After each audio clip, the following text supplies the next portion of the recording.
Hello, everyone. This is Still Rose's podcast. This podcast was created for women by women to elevate women's voices. I hope you are all doing well. Something that I read recently, and then I started thinking about it. I'm like, this is actually pretty spot on. Again, Pinterest post, as you all know how much I love them. So this post that I found, it says, no one talks about the late 30s, 40s personality shift where you no longer want to be impressive. You want to be rested, regulated, and completely unavailable to anything that drains you.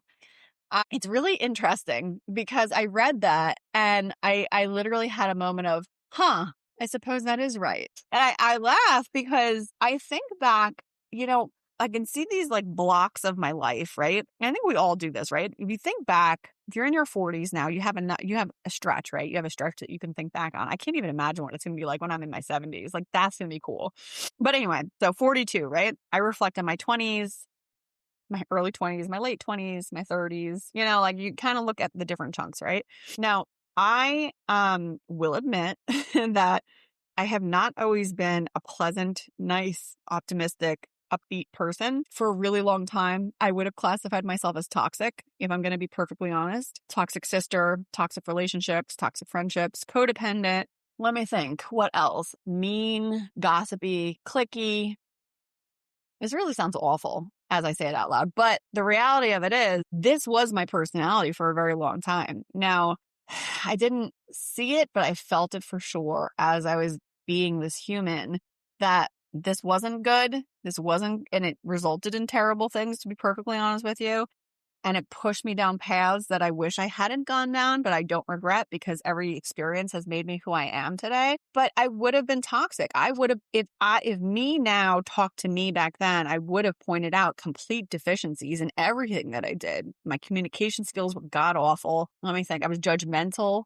It just across the board, just toxic, just not a good person. In my opinion, that's how I think about it. Now, not a bad person, but just not the caliber of person that I want to be today, right? But that's gross. That's everything. Now, I think about my 30s. That was like me thinking about my 20s, my early 20s, right? Think about my late 20s, early 30s. This was all baby. This was all having my family. I'm focused on that. And the priority shift is there. And there's also a personality shift as well. When I got closer to my 30s, things felt more significant and serious. It felt more of time is passing, Whereas prior to reaching the end of my 20s, to me, it was like time was irrelevant. I just want to live each day by the seat of my pants and just see what happens. Let's just see what happens. I stopped doing that, and I started to really focus. I didn't want to just see what happened to me. I wanted to be part of the decision of what happened to me. And so it shifts again, right? But I still had some toxicity. I still had some judgment. I still had anger. There was anger in my 20s, anger in my late 20s that I was working through so that I wouldn't spiral.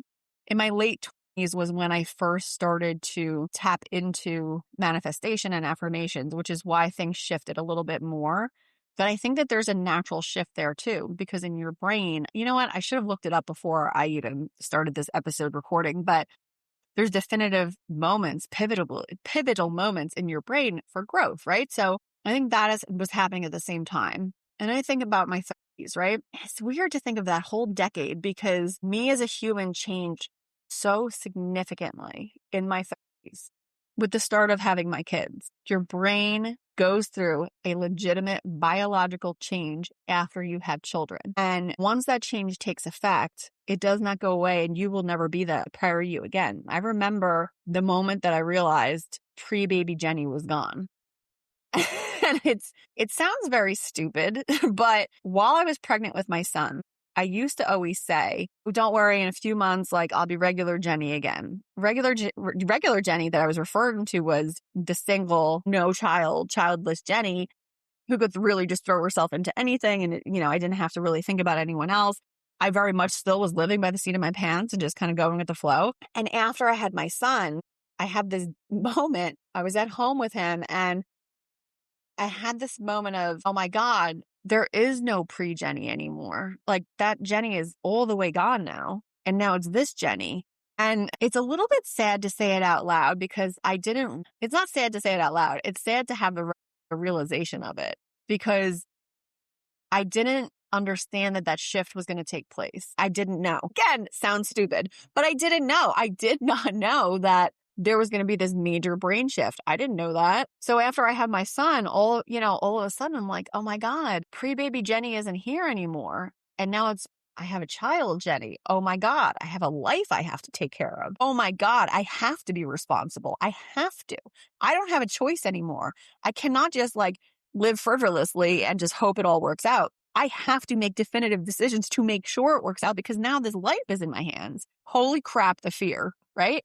So that happens, right? So I have my son. And then, you know what? Why not? Let's throw in some twins. So I have my twins the following year. Now, prior baby Jenny is all the way gone. And all you have is workaholic, baby focused Jenny. All I did in my early 30s into my late 30s was work like a maniac because I was so scared that now I had these 3 lives to care for that I needed to make sure that I was professionally driving myself as hard as I could to make sure that I was succeeding. It's insane, but I did it, right? So my 30s were very much a moment of realization and then growth. So it's the growth from single Jenny to mom Jenny, right? And then towards the later part of my 30s is when this second shift happened. And the second shift was the time that I lifted my head up from my workaholic desk and realized I was missing my kids' lives because I was working so darn much. Now, for those couple years, I think it was from, let's see, the twins were born in 2017, pandemic happened in 2020. I can't, it's funny. I would live through it and I can't remember it. But 2019 is when my husband stopped work so he could take care of the kids and I could just work. He became a stay-at-home dad, which if you know him would be completely against everything you know about him because he is total alpha dog, right? Alpha dog male. He stayed home with the kids. I worked. We flipped roles. But I got to the tail end of my 30s with him being the stay-at-home dad and me working. And the depth of, sadness hit me so deeply that it changed everything I did after that point because I realized I was clicked into place after we bought our house and it just clicked into place one day after I had gone through this really crazy busy period at work and had been very busy for a couple of weeks and my husband in those few weeks taught my kids to swim, taught them to dive off the diving board, took them to the park. This was over the summer, took them outside for a picnic. He just did all these really cool things. And I had to watch from my office window upstairs in the guest bedroom. And I knew it wasn't right. It's just not right. I wanted my kids so badly. And then to be sitting on the sidelines because I was working, it just completely misaligned. And I had been feeling miserable and volatile for months. And so I did another reassessment, right? So this is that second shift where I'm I was hustling myself towards this goal. I'm working like a maniac towards this goal of making more money and getting promotions, et cetera, et cetera. You know the vibe. But look at what I'm missing here. Look at everything I'm missing out on because I'm not focusing on something that is so important to me. And so there's the second shift. I don't need to be in everyone's face as a high achiever. I can do my job. I can do it well, but I can maintain a balance and I can be there for my kids. And so that was the second shift, late 30s. And that's carried me into my early 40s. And now I make it a point to make sure that I'm prioritizing and able to actually take time to spend with my kids and making sure that I'm, if it's not during the week, which it typically isn't, on the weekends, making sure I'm having those moments with them, right? I'm letting them know how important they are to me, not through my words, but through my actions.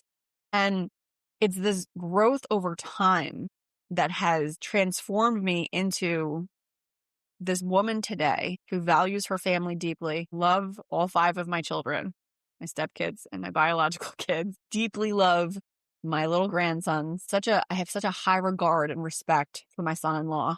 My stepson has started dating someone, so I'm very excited about this relationship blossoming and getting to know this new person now who, is going to be part of our family. Really valuing that. I value my husband deeply, my kids deeply. I value the fact that we have our home and we're settled in and that we can just have peace here.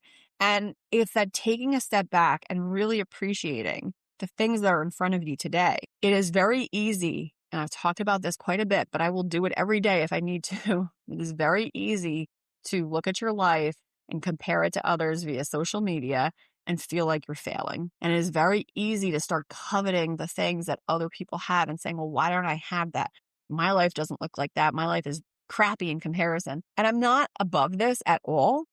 I mean, for a long time, buying things and filling the house with furniture and filling the backyard with all the beautiful furniture to make it look, really nice and resorty, and, doing all these things to fill a void that's not really there. There is no void. And so in the mornings now when I meditate, I'm not asking for anything more. I am asking for prosperity, abundance, an opportunity, but I'm asking to be aligned with it. And in the moment, I'm so deeply grateful for what I have here. And so a practice that I want to pass along to you too, that I also saw on Pinterest, was if you're not feeling grateful for what you currently have. And I understand it, because I can talk about my life now and be completely proud of where I stand and where I sit, but it has not always been this way. It has not always been pleasant. It has not always been easy. It has been hard. And that part, that chunk that is a struggle, people always overlook that. And they look at the end result and like, oh, well, look at where you are now. Look at how beautiful your life is. Yeah, but what about all those years that it wasn't beautiful? Not everything is perfect all the time. And even when you have the life of your dreams, it's not perfect then either. Guess what? There's still problems. So it's important to look at what you have and find something small to be grateful for. If you are deeply struggling, I am grateful that I have a job that I can at least pay my rent. Maybe you can't pay your car note and it has been repossessed, but guess what? You still have a roof over your shoulders and you can hop on the bus. There have been times where I have been in that situation. There was times where I couldn't pay my rent for several months. There was times where I didn't have enough money to put food on the table, and I was like struggling trying to squeeze $20 from this credit card and squeeze $20 from that credit card and buy a couple of things so I can stretch out food for the week. There have been very difficult times here. So I can sit here today and tell you, life is not always going to be perfect for you. Life is not always going to be flawless and flowing. But if you take time to really look and be grateful, that's the most significant. So the practice that I read was that this person said on their phone, and then in a written format, they just have a running list of things that they're grateful for whenever it comes to mind, right? So in the mornings, I try to do it. But this is something I want to pick up now as like a throughout the day thing. So the goal is that throughout your day, you're going to write down things that you're grateful for. So, for example, if you are struggling and you're working, minimum wage job kind of thing, right? And the manager comes in and is like, we got some extra shifts available. Do you want them? Thank you, universe, for the extra shifts. Now, yes, it's going to suck. You're going to have to work, but that's an opportunity for you. That's more money in your pocket. If you're at the grocery store and you happen to see that your kid's favorite cereal is on sale, thank you so much for making the cereal on sale. I'm going to buy 5 boxes of it right now. Actually, on that note, if I did that, my kids would probably stop eating it because they're like, oh, we don't like this anymore. But nevertheless, the point is, it's these little tiny things that are like, when you feel that little moment of, excitement. I'm like, I'm not on video, but like, I always feel it in my chest and my throat, right? Oh, I'm excited. Like, I can feel it. This is a moment of alignment. That's the time that you want a mental note to yourself. I'm grateful for this moment. And not just mental note, but if you write it down, if you type it into a note into your phone, that feeling of gratefulness and happiness for something very small even is something that will shift your energy and it will shift your life. So food for thought. Thank you for being here with me today. I'm very grateful for all of you. I've been incredibly, I want to say blessed. I'm thrilled to pieces of all of the new subscribers for the podcast. I cannot express enough how deeply meaningful this is to me that you are listening and you are here with me. So I am very grateful for you all. Thank you so much again, and I will catch you on the next one. Take care.